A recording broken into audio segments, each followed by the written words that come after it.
Good afternoon. I'm Steve Gregorian, President and CEO of the Detroit Economic Club. Welcome to today's special meeting, and I want to say something. It's been a darn long time in this city since we could say it's January 16th and the Detroit Lions are still in the NFL playoffs. Let's go.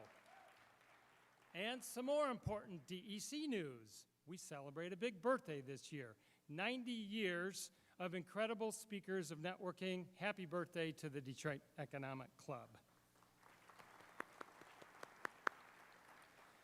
A very special welcome to our DEC members. If you're not a DEC member yet, give me 10 seconds to convince you. Your next prospect, client, job, or best friend is right here in this room. If you want to build your network and hear from thought leaders on stage, we invite you to join today. You can sign up at econclub.org. If you're not a member and you want to sign up today, we'll give you a free event ticket you can use through June, and you can stop at our registration table on your way to lunch. As we get started, just a reminder to silence cell phones so we don't disturb today's program. And if you've been with us before, you know we always get started with a pledge and a prayer. So please stand and join me as we honor our country with the Pledge of Allegiance. The flag is to my right. I pledge allegiance to the flag of the United States of America and to the republic for which it stands, one nation, under God, indivisible, with liberty and justice for all. And kindly remain standing as our invocation today will be delivered by good friend Father John McKenzie from Christ the King Church in Detroit. Father? Thank you, Steve. Dear Lord, we thank you and praise you for the many ways you help us in our lives. We thank you for the cold and hot days that we get to experience in Michigan. We ask you today to bring success to all our efforts in making our state a continued place of prosperity and peace. Working on business endeavors can be very rewarding in many ways, but our business endeavors can also be difficult at times. In order for us to be successful in running a business or in changing an aspect of our business and bringing in new talent, we need your wisdom. Please help us to find success in our state. And we particularly ask today that you grant us the wisdom we need for success in business. Help us to always rely on you for all that we need in our lives. Give us the grace to do all things out of love for you and each other.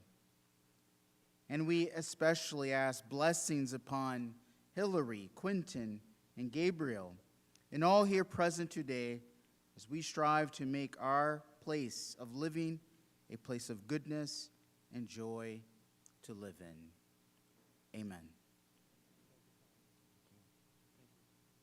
Thank you, Father. You may all be seated. I get thanking the Lord for cold days in January, but can we do something about the roads maybe today, please? Thank you. A couple of quick special shout outs. Thanks to Lawrence Tech University and Detroit Public TV for live streaming our meeting today, and to WJR, who's doing their focus show with Paul W. live from a ballroom, and you'll see them during lunch. Students are here today, and always, courtesy of our generous corporate sponsors. Their morning already included a private student-only reception with Quentin, Hilary, and Gabe. I want to take a quick moment to recognize students and their sponsors. We had a group today from Eastern Michigan University, thanks to Comerica Bank, and Wayne State University, thanks to Fifth Third Bank. So please join me in a round of applause to welcome those students and thank their sponsors. We're also loading up our seasonal lineup. I think we've got something for everybody. We'll be back here in a couple of weeks. Where DTE Energy's Jerry Norcia will be at the DEC. On Valentine's Day, we will host Governor Whitmer, who will discuss her budget priorities. And in March, Barbara McQuaid has a new book out called Attack from Within, which focuses on disinformation. She'll be joined on stage by Secretary of State Jocelyn Benson. So Tons more on our website. Get your tickets before they sell out. I do always want to take a moment to thank our generous sponsors and partners. We can never thank them enough. We would not be here today if it wasn't for their generosity, so thank you. And 90 years of speakers, and those speakers tell the history of our country. And January 16th was a popular date in our history. Quentin, Hilary, and Gabe now join a distinguished list of 19 other speakers who graced our stage on this day, January 16th. A couple of quick highlights. Speaking of the NFL, 1981, we hosted NFL Commissioner Pete Rozelle.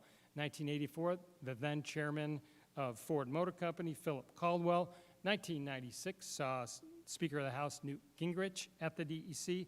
And 2014, think local and think Big Four with L. Brooks and the rest of the county commissioners and the mayor. So today we're pleased to add Quentin, Hilary, and Gabe as our 20th through 22nd speakers on this day in DEC history. So congratulations to those three. And finally, use your smartphone. You can be involved in today's program, take lots of pictures, and we want you to share with your social media using hashtag EconClub. And you can submit a question for our guests using the QR codes that you see on the screens. And those questions will make their way to our presiding officer, who I'm about to put to work. Steve Davis is the Michigan Market President for Comerica Bank. He is a DEC board member, an amazing supporter of the Detroit Economic Club, and a big-time supporter of so many things in our city, region, and state. Ladies and gentlemen, please welcome Steve Davis. Thank you, Steve. Good afternoon, DEC members and guests. Happy New Year. Anybody watch any football over the weekend? Yeah, it was a great weekend. It is my privilege to introduce today's roundtable. First, we have Quentin Messer. Quentin is the Chief Executive and Economic Competitiveness Officer of the MEDC and Chair of the Michigan Strategic Fund.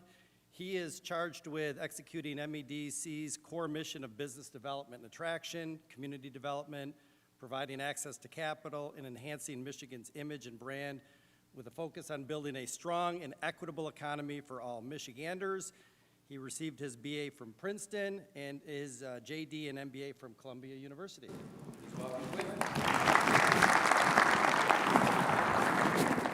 So next we have Hilary Doe. She is the Chief Growth Officer for the state of Michigan. She leads the state's efforts to grow Michigan's population, economy, and reputation as the best place to live, work, raise a family, and start a business.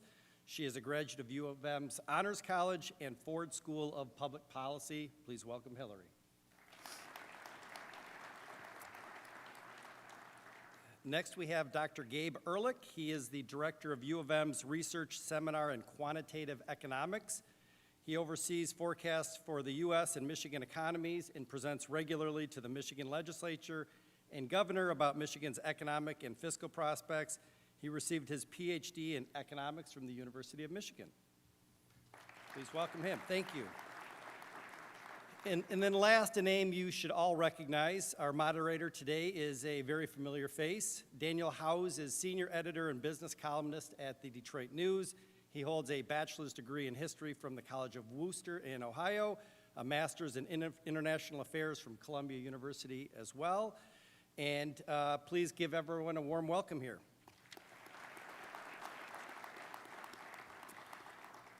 Finally, this past November, December, many of you participated in the 12th Annual Michigan Economic Outlook Survey. It was authored by the Baker Strategy Group in partnership with the CFI Group. We have a short video here to present the results. If we could click the video.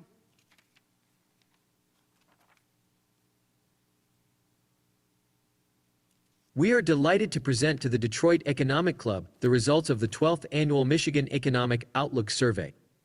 The private sector is the primary engine of economic growth, so the central theme of this program is to focus on what it takes to make Michigan a great place to grow a business. We want to give special thanks to Steve Gregorian and the Detroit Economic Club for insight and guidance over the past decade.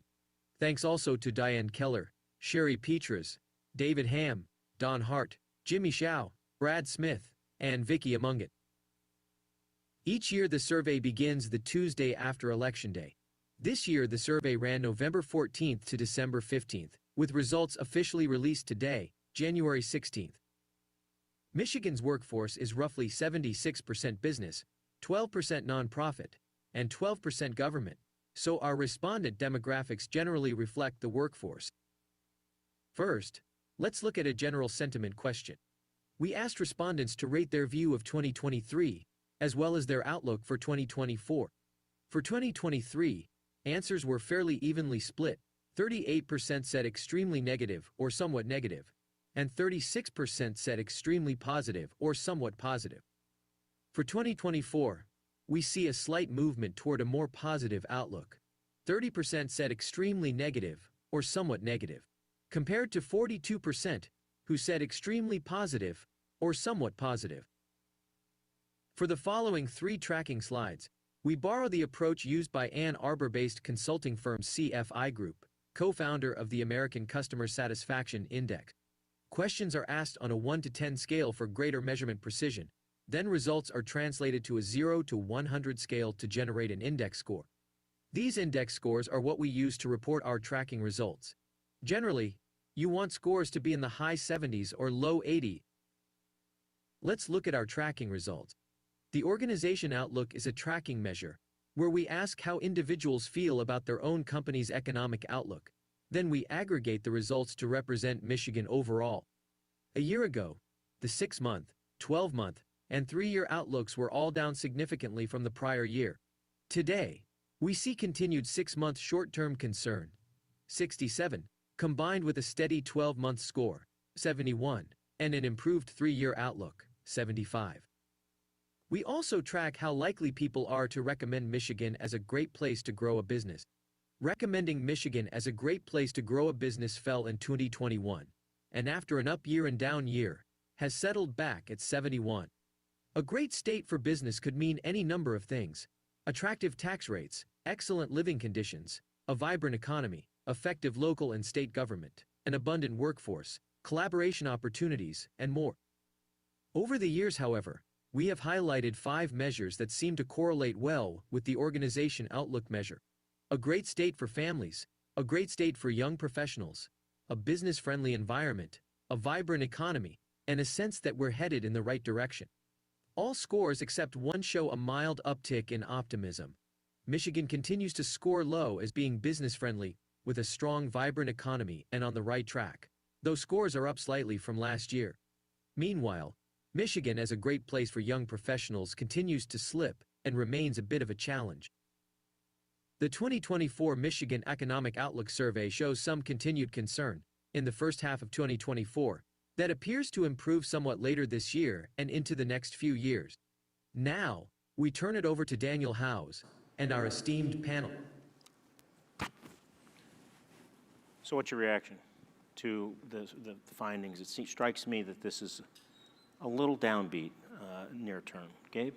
Yeah, so, one thing that really resonated with me about the findings is that people were a little less optimistic about the near term, the next 6 months or so, than the longer term. People plan to expand more as we get later, into the year, into 2024 and beyond. And that's consistent with our forecast at the University of Michigan also. We do expect Michigan to have a little bit of a soft patch for economic growth in the early part of this year, the first half of the year or so. The reality is high interest rates are gonna make it tough. It's a challenge for the mortgage industry, the auto industry, the building trades. So we do have that challenge, but the good news is, inflation is falling right now. That's gonna give the Federal Reserve space to pivot, away from fighting inflation and towards supporting growth a little more. And that should give some relief to Michigan. We expect growth to start picking up in the second half of this year and then into 2025. Hilary, are you concerned that the scores on Michigan being a great place to do business and for young professionals is trending downward? Yeah, I was going to highlight the young professionals in particular. When we looked at that slide, you saw that there wasn't, a ton of movement on many of those measures, but it's always notable to identify that one moved down when most of them stayed flat or moved up, right? That's notable. And it's something that we need to focus on as a state as a whole. When we talk about our population challenges, everybody in this room knows that population growth and economic growth have been historically mutually reinforcing, right? We have to be cognizant of that. And Michigan in particular needs to be cognizant of the fact that we're an outmigration state historically. We're losing more folks than we're gaining domestically. So that's of particular concern. This role, my role, was created. The Growing Michigan Together Council has been working on this. Folks across the state have been working on this, thinking about how we come up with a formula for Michigan's growth that can undergird our economic growth, boost our economy, right? And we've done some comparative analysis relative to faster growing states to identify where we need to improve our metrics to undergird our growth and speed it up. In particular, where we can be more supportive of attracting and retaining young talent. And what we've been hearing from folks is that it's not a single thing anymore. It's not just jobs, right? You need great opportunities, great places, and welcoming communities.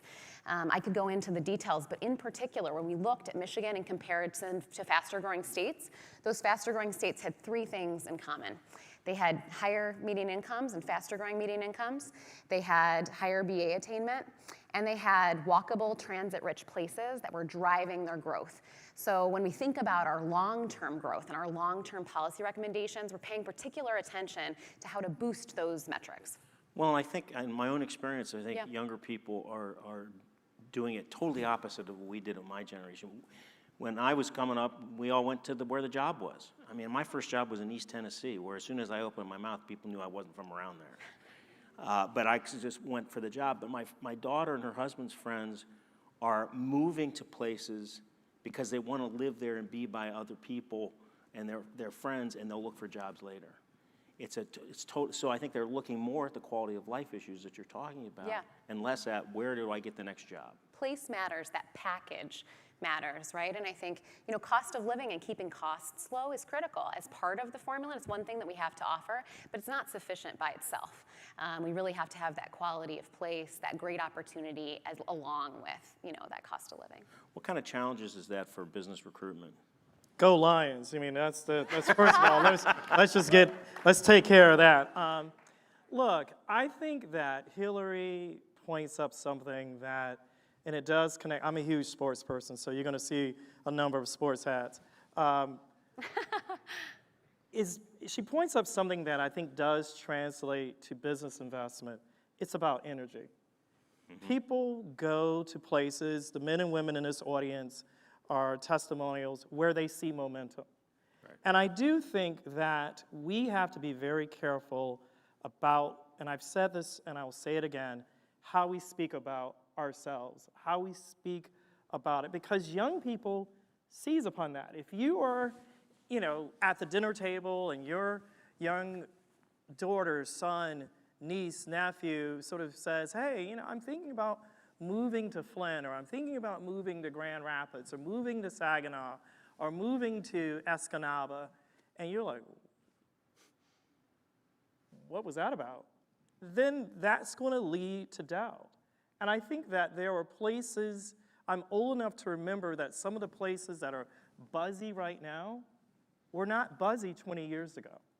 And I think ultimately businessmen and businesswomen make decisions about where they see an upward trajectory, where they see energy and civic engagement, where they can, especially now in this generation of leadership, where they can have an impact, however you define impact. And I think that is indeed the case. And the only thing I will say to sort of try to knit it all together is, at the MBDC, and I'm proud to say to Hilary as a colleague, we're really focused on the Make It in Michigan Economic Development Framework, focused on people, place, and projects. The 3 go together. You can't disaggregate, and you have to make sure that you're winning in all 3 segments. And I feel like we're on an upward trajectory. And I always say to people, judge us when you've had, a time to put your program in place. And we're in the middle of putting our program in place, and we have to trust that process. Growth is a real buzzword. We have our chief growth officer here, and it's measured in a lot of different ways. Can you tell us how you think a little bit deeper how the economy's framing up for '24, both in Michigan and nationally, as we're in a very consequential presidential election year? Gabe? Yeah, sure. So, I mentioned already, right now it's been a little bit of a soft patch for Michigan. One thing that we use as a point of comparison is still, where were we right before the pandemic? And depending on how you measure, there are different ways of measuring employment. Michigan has either just recovered, about 6 months ago, or is just about to recover all of the jobs it lost at the start of the pandemic. And now, if you compare to nationally, the U.S. economy is well above where it was before the pandemic in terms of employment. But you've got to keep in mind, Michigan lost a lot more jobs at the start of the pandemic. And that is the historical pattern, is when the national economy catches a cold, Michigan gets the flu. And it's been really nice to see, Michigan's economy has shown a lot more resilience than in some business cycles in the past and some downturns. And just for reference, we are still well below where we were at the start of the 2000s in terms of employment. We are not back to our all-time employment peak, but the difference is in terms of the COVID pandemic, when we had very severe, by some measures, the most severe in the nation job losses at the start of the pandemic. We're just about to get out of the hole, or we're almost out of the hole. And I think we should celebrate that. I think we should acknowledge that that's an accomplishment that we can't take for granted, here in Michigan, and we're doing it. So I think that, that's important to keep in mind. Obviously, when you talk to people about the economy, the questions you get right now are about inflation. People going to ask you about that. That's the elephant in the room. I'm not going to shy away from it. I do have some good news. If you look at the data, the incoming data, inflation is slowing down. We are not going to see prices go back to where they were before the pandemic and before we had the recent bout of inflation. But we can see inflation, the growth of prices, get back to where the Federal Reserve wants it to be, which is about 2% per year. And depending how you measure, in the most recent data, we're really just around there already. And like I say, that should give the Fed room to start cutting rates. And that will provide relief to some of Michigan's cyclical industries. And in terms of the timing, you can talk to 10 different economists, you'll get 20 different answers. But we do expect to see that pivot coming this year. And you can see long-term rates are already falling because of the expectation in the market that that's going to happen. And that really should give a boost to some of Michigan's cyclical industries. So I think that's the medium answer. If I can jump in Yes, quickly, please. if you don't mind, as it relates to the 2024 projections, but I think longer term than that, the first point that you mentioned about, traditionally us catching a flu and that not being the case this go round, I think it's really important to poke at that a little bit. I think it reflects the ongoing efforts to diversify the economy here and that diversification showing up. And I think there's more to come in that regard. One of the opportunities, going back to talent attraction and retention, the things that we need to think about are ensuring that our entrepreneurs and our small businesses continue to develop and scale here. That's one of the critical components to Michigan's growth story. And I think we're seeing the beginning of that. Folks here in the room probably know this already, but to share, University of Michigan, national champs, my alma mater, go blue. Had to get that in because I don't have a hat. I didn't bring a hat. Next time I'll know better. Anyway, Michigan's in the top 10 of universities creating patents, for example. We have a distinctive competency here. We have all the sort of component parts to be a state that is a leader in entrepreneurship. Shout out to the Turnages, anyone who's been to a Black Tech Saturdays. We have the envy of the nation in terms of diverse founders. And we have the right to be at the vanguard of the fight against the climate crisis, not just manufacturing the green transformation, but inventing the solutions to the green transformation as a state that's #1 in climate resilience. I think entrepreneurship and small business creation are going to be the powerhouse diversification that leads Michigan, one of those components that leads Michigan into the future and will help in those moments where the nation catches a cold, ensure that we don't get a flu. I think it will also help with talent attraction and retention. Those are the kind of jobs our young folks want that will help keep them in the state. So why do we struggle with being a state of Eeyores? A state of yours? Of Eeyores, that are negative, and this is exactly what Quentin talks about a lot, and I think his frustration coming in from the outside, is talk too much negatively or about ourselves. I mean, you cite a lot of different things, and all of us up here could cite a bunch, and so could everybody else, a bunch of real positive things and accomplishments here, and yet it's always so bad. And I wonder, from coming in from the outside, you've been here a little while now, where do you think it comes from, Quentin? You know, I think Michiganders are by nature humble. And I think it is very difficult when you're predisposed to being humble. You don't want to appear braggadocious. But I'm a Southerner, and there's a saying, it ain't bragging if it's true. I mean, so if you just telling your story, telling your truth, that's not bragging. And Southerners, and I think Southern states, Southern culture is about the storytell. I think Michiganders have been like, the product will speak for itself. You know, our excellence will speak for itself, whether it's in higher ed, whether it's in our ability to manufacture anything, from cars to things in aerospace, to furniture, to clothes, whatever, it'll speak for itself. But I think sometimes we forget the importance of messaging. And then I think the last thing is, I do think sports have an outsized impact in how you feel.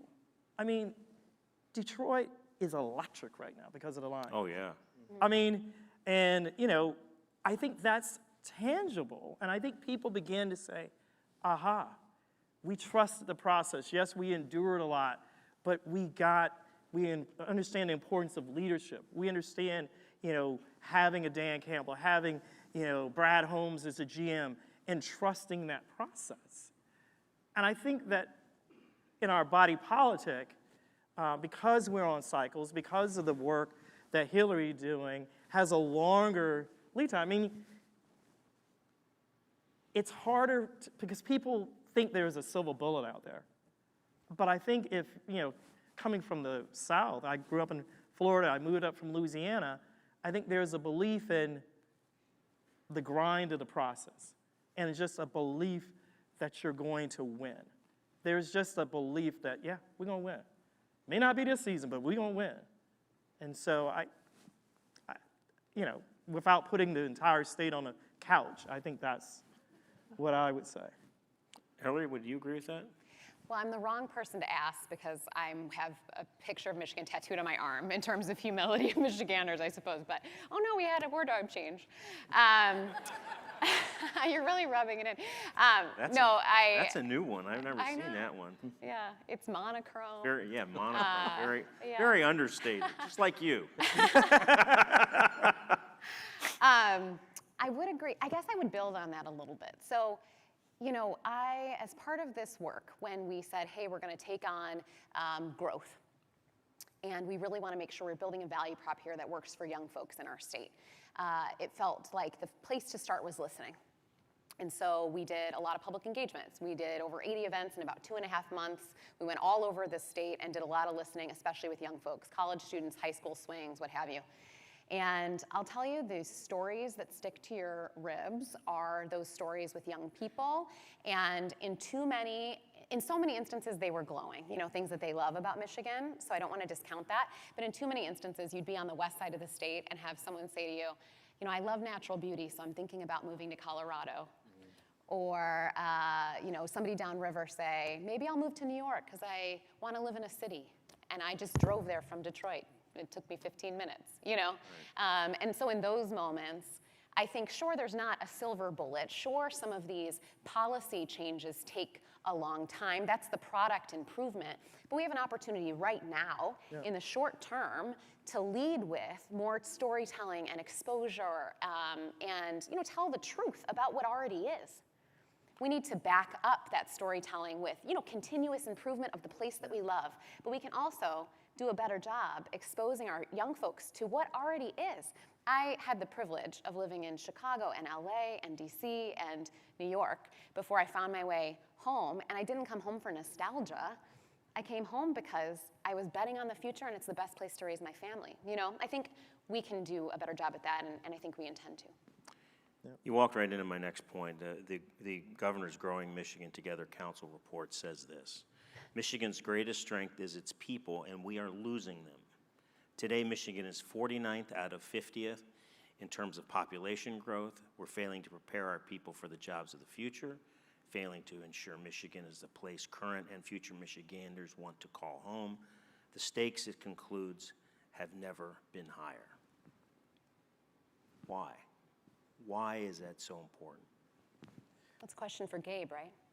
I mean, I will take it. I'd like you, each of you to riff on it, 'cause Yeah. I think this is kind of central to the conversation here. Yeah. Well, look, I mean, I think anyone will tell you, I mean, if you look at building great college programs, Go Blue, I think Sparty's going to be better this year as well, they will say you have to win in the recruiting battle in your own backyard.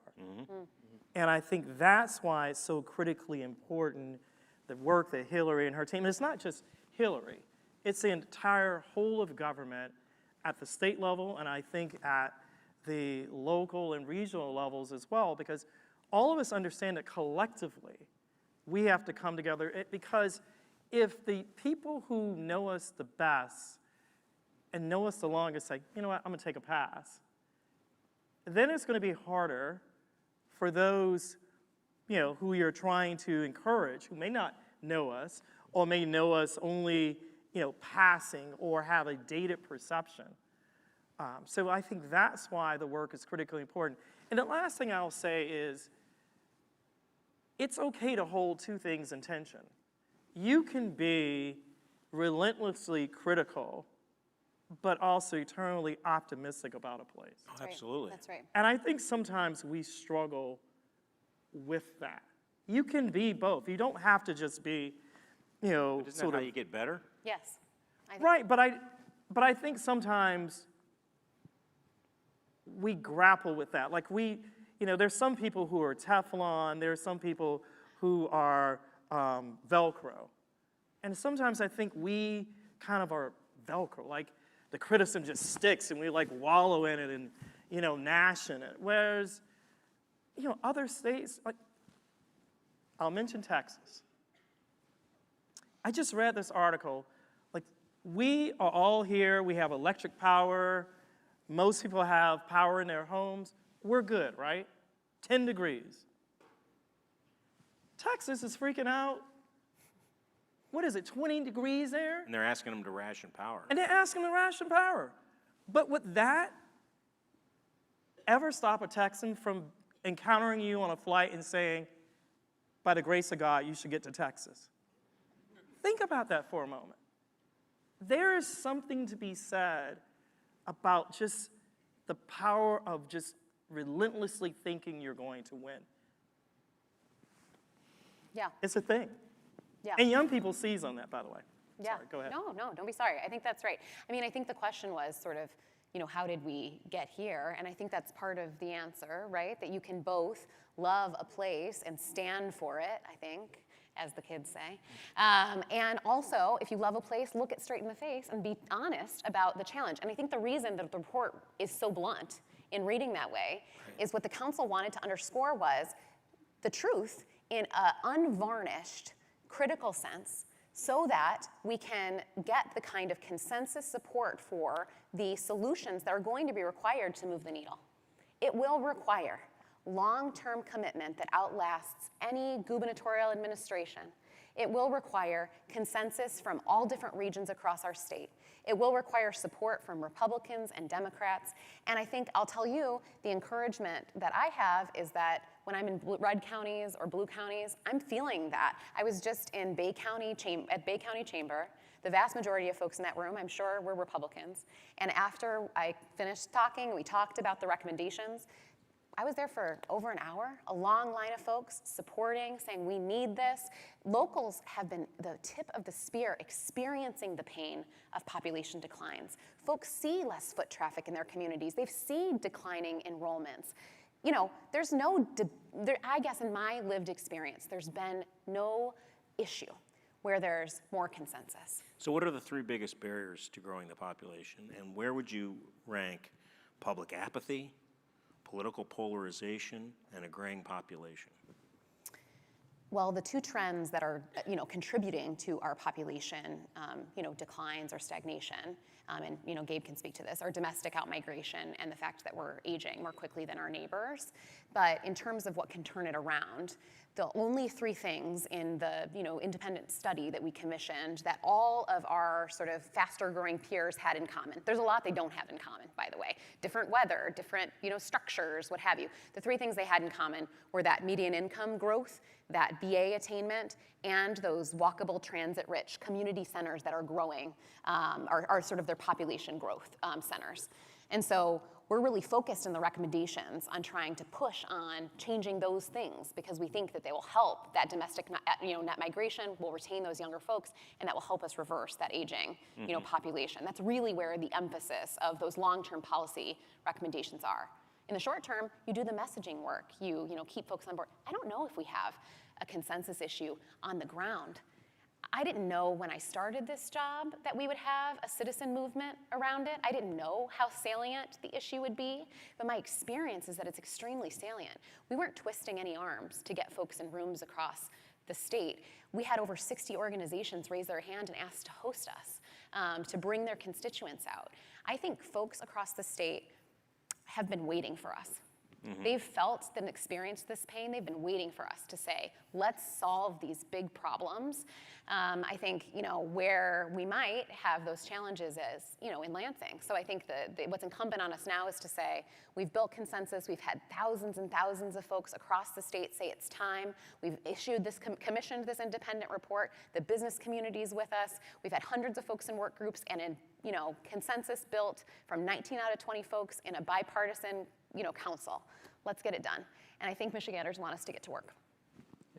Daniel, I guess the things I would add, you asked, well, why is this such a pressing issue now? And I think, we've hit on it. We do have we have an older population here in Michigan. We have an aging workforce. When we forecast out state job growth, the reality is one of the constraints on economic growth here in Michigan is the population and is the labor force. We really don't see a lot of room for a lot more growth of the labor force, even though it's a tight job market. And so typically you think a tighter job market brings people into the labor force. We think that's going to be tough in the years to come. And so, growing the population, especially the working age population, it's an important, ingredient for economic growth. And I know we've had the conversation. It seems like maybe with younger people today, it's not just about getting a job. But I do want to push back a little and say, look, it might not be enough just to have a good job market, but it's necessary, right? People have to think, young people especially have to think they can build a career in Michigan if they're going to stay here. In terms of the quantitative levers, there's not a lot you can do quickly to turn the, population is it's like a big oil tanker. It's not going to turn around on a dime. It's going to take time. One of the policy levers is international immigration. It's not something the state can do on its own, but Michigan relies on international immigration to grow its population. And I would love to see us do better in terms of domestic migration and not losing as many people to other states. But the reality is, for the foreseeable future, we really are going to be looking to international immigration if we want to grow the way that state leaders say they want to grow. And so getting that message out nationally. And also, marketing the state internationally, I think, is an important point. So. Right. Yeah, I would just say maybe 3 things. I think one, we're getting older, so why not become the best state in which to grow old?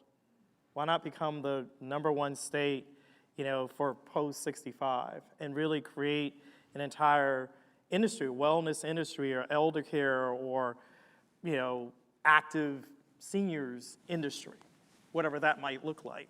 I think too, and I think Hilary alluded to it, and Gabe might have mentioned it, but I do think climate. I mean, we're all dealing with climate in a way that I think we're only in the first quarter of it. I mean, there are parts of the country where you can no longer buy home insurance, homeowner insurance. Right. People are going to make rational decisions, to Gabe's point. You may like that place, but you're not going to want to rebuild and lose your entire, net worth over and over and over. Very few people want to sign up for that. So I think we have to play that. And I think the final thing is, I think we have to begin to understand, and Hilary mentioned it, is that we're trying to win in 3 different time dimensions. There are immediate things, right now things. Change how we talk about the state. Really make sure that we can reach and focus on things that have bipartisan, both sides of the state, both peninsula consensus. But also win in the intermediate term. Be prepared to think about, what does it mean to have, density, urban density, connectivity, different modes of transportation. And then in long term, as we talk about fully not walking away from the mobility sector, but making sure that the mobility sector remains a vital part, but the other sectors grow such that it's not an overwhelming share of it. And so I think we have to look at it, and I think we have the sophistication to, but it's going to require leadership. It's going to require us to be very thoughtful as we select our leaders, to ask those men and women who are raising their hands for public service to think along these three dimensions. A couple of quick questions on EVs. I don't want to let this go without talking about this. How do you square the slow adoption of EVs? Put on the Pistons hat now.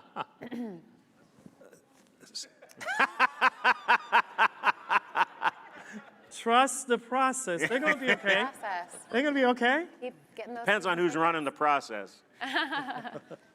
How do you square the slow adoption of EVs and the industry's pullback with some of the big MEDC investments in the EV and battery industry?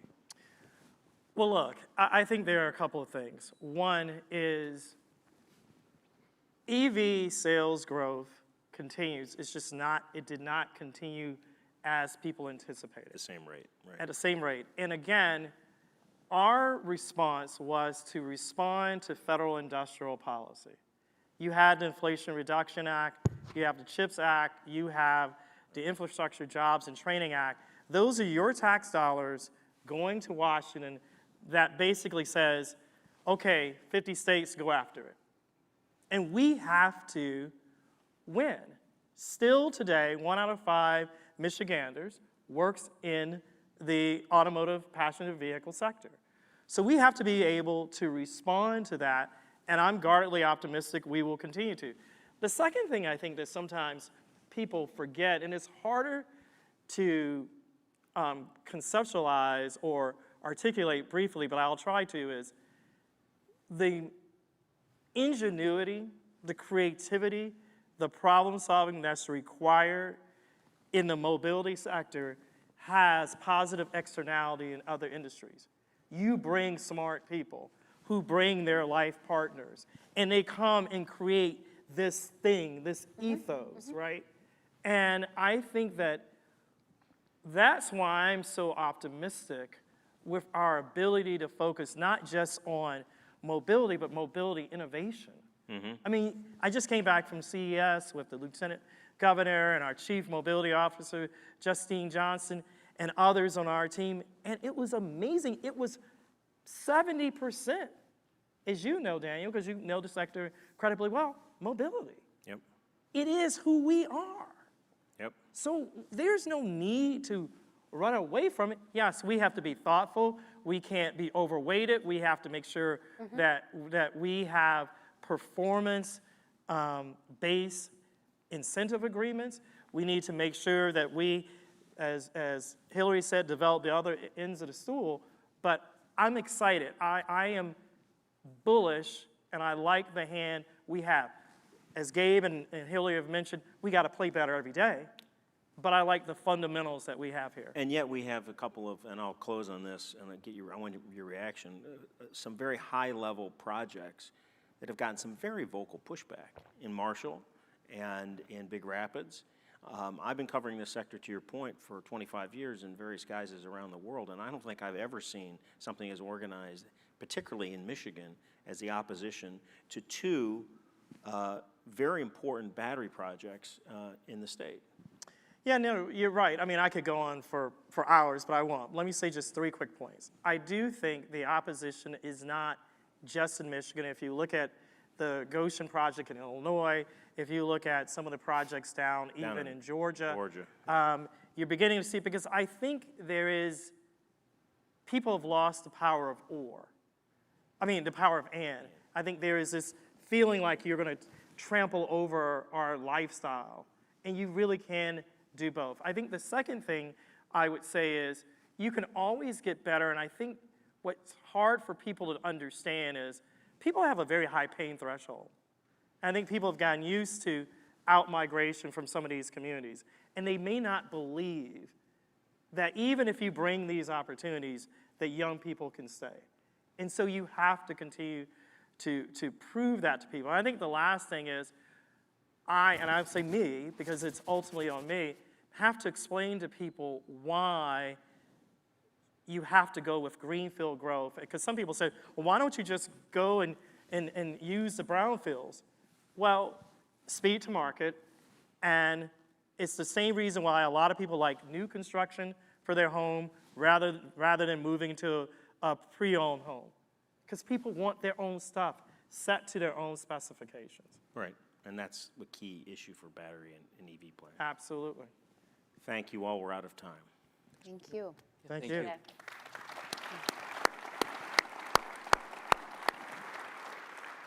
All right, thank you. So I get the job of trying to coordinate all of the questions, and I'm glad that you're answering them, not me. So first question would be, what was the impact to Michigan's economy from the labor strikes and kind of the pro-labor regulations that were passed over the last year? Good question. Sure. We did an impact analysis of the strike in the fall, and I think the reality is the impact on Michigan was less than a lot of people feared it would be, and there are a few reasons for that. One is that the way the strike was structured was different. It was not a company-wide strike or a set of company-wide strikes. It got a lot of headlines, but the reality is, the UAW started small in a sense. They picked one target, for each of the Detroit 3 automakers, and then they, slowly expanded the strike targets over time. And in our analysis, one of the key, determinants of how much impact the strike would have on Michigan's economy was how long it went on. And we really got lucky that the strike wrapped up, really, it was wrapping up by late October. I do think that if it had gone longer, if it had gone into the holiday season, it would have had more of an impact on Michigan's economy. But, those spillover effects take time to materialize. So, and I do think it's something that we should keep in mind, if we are in this situation again, in the future, look, the impact on Michigan's economy was not what a lot of people feared it would be. And it gets back to the resiliency of Michigan's economy, I think that, we've talked about. So. I'm good. How does our economic outlook in Michigan look compared to our neighboring states? Think Pennsylvania, Ohio, Indiana, Illinois, Wisconsin. Any thoughts on that? Sure.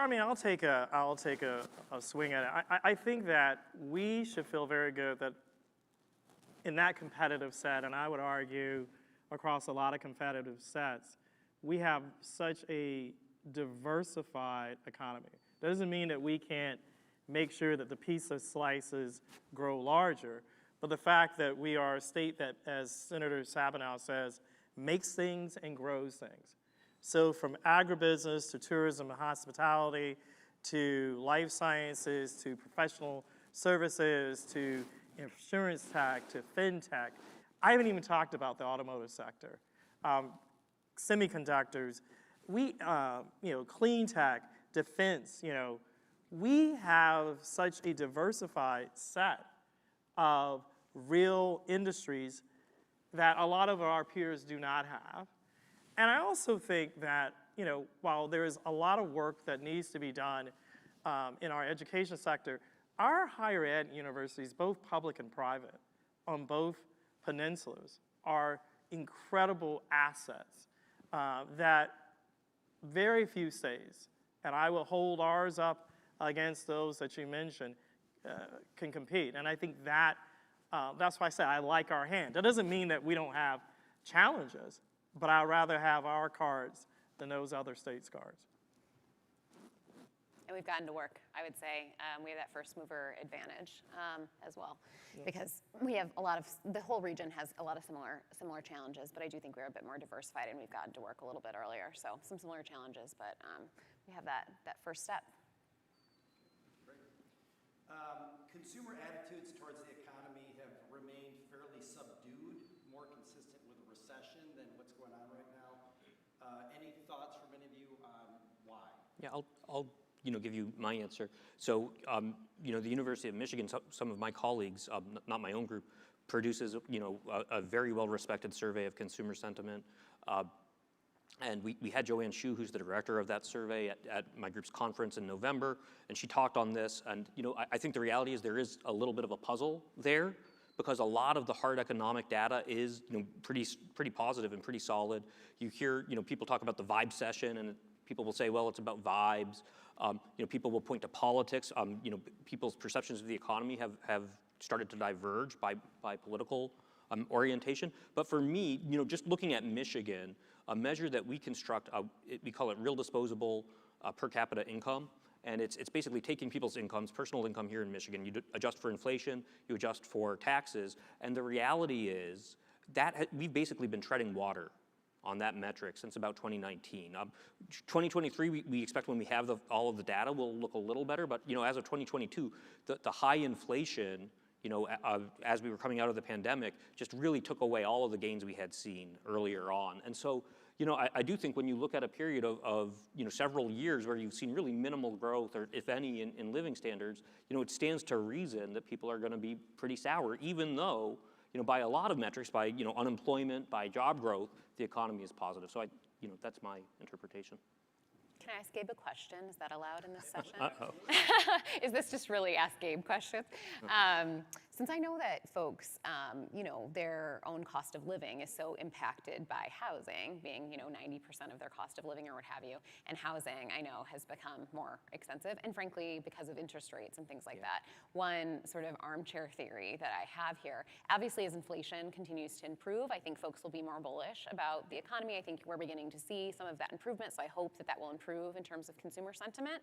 But I wonder if also, when folks see interest rates come down a bit on housing, they'll feel a little bit more bullish about the investments that they've made, but also their ability to, I guess what I'm saying is, even if folks aren't currently looking to move, they might feel a little bit more bullish about their sort of options. Do you think that that's fair? Yeah, I do think it's fair. I think, the reality is if you're sitting on a 3% mortgage, and to move, you would be taking on a 7% mortgage. I mean, that's an awfully tough, bullet to bite, or pill to swallow. And so, a lot of people do kind of feel locked in place. And I think that's tough. It's even tougher for people who are trying to get a foot on the property ladder. We actually track, how much of your paycheck would you have to devote towards a mortgage payment at current market interest rates? And, the reality is it's just shot up along with mortgage rates. So, we already are seeing mortgage rates start to fall. We expect that to continue over the years ahead. That should help. And then another thing, to Hilary's question, rents actually are starting to have really shown a lot of progress in terms of cooling off. And so, just one data nerd thing is that the way the Bureau of Labor Statistics measures the CPI, it will lag the market. So if you look at, companies like Zillow, they track, what's happening in the market right now, and, rents have really slowed down in that data, and it's going to take time for that to show up in the official data. Now we get to the easy questions, our famous lightning round. So, for each of you, something on your bucket list. Oh, wow. Something on your bucket list? Ooh. Another hat? I do have another hat. Stormy Cromer. Ooh, Cromer. Good. All right. But,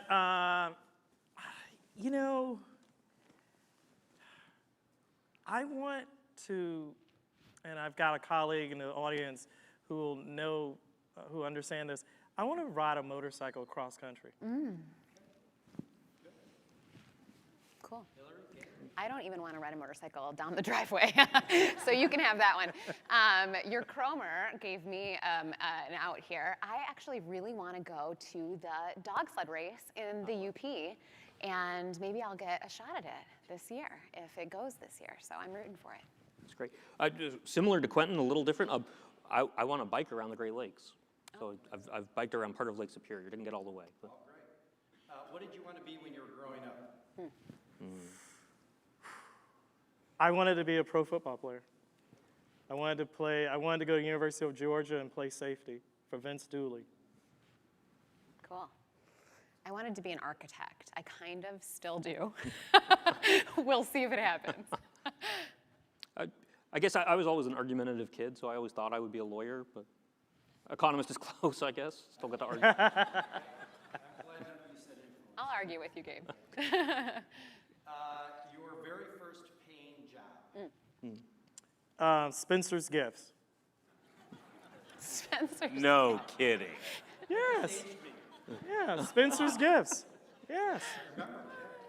Blast from the past. I don't know. Regency Square, Jacksonville, Florida, no doubt. Duval. That's incredible. I was a lifeguard at the Y, but it was such a short stint. I'm not sure it counts. And then I was a waitress at Lone Star Steakhouse, and I still know all the words to Howdy, Happy Birthday.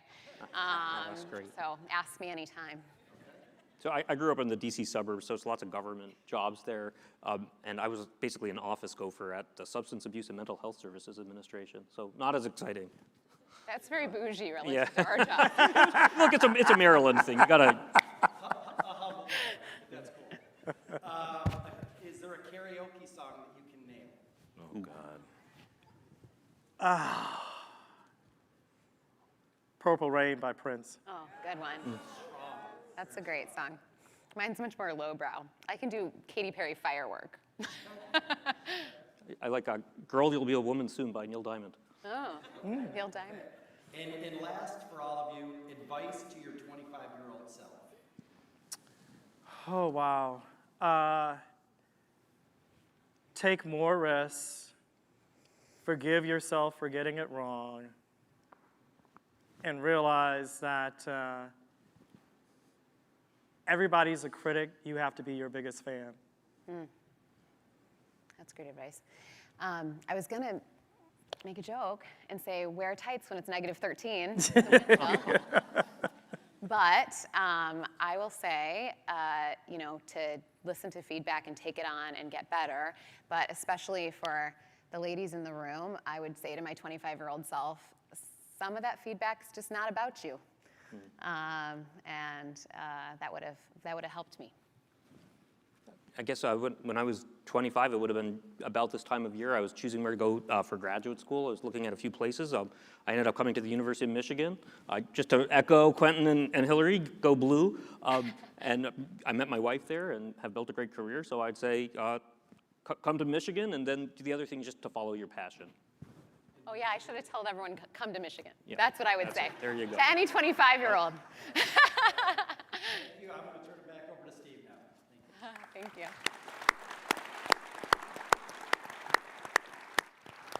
Quentin, Hilary, and Gabe, you are welcome back here anytime. Thanks for being with us. And Daniel and Steve, thanks so much for playing such an important role in today's program. Now, Quentin, you brought the hat. I'm going to put you on the spot. You've got to wear the hat of the team that will be in their sports championship game first. Drum roll, please.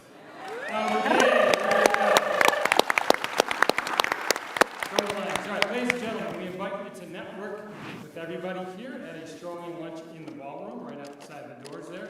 Tell your friends and colleagues to join the Detroit Economic Club. We're a bunch of really good people. On time, every time. This meeting of the Detroit Economic Club is now adjourned. Thank you, everybody. Thank you.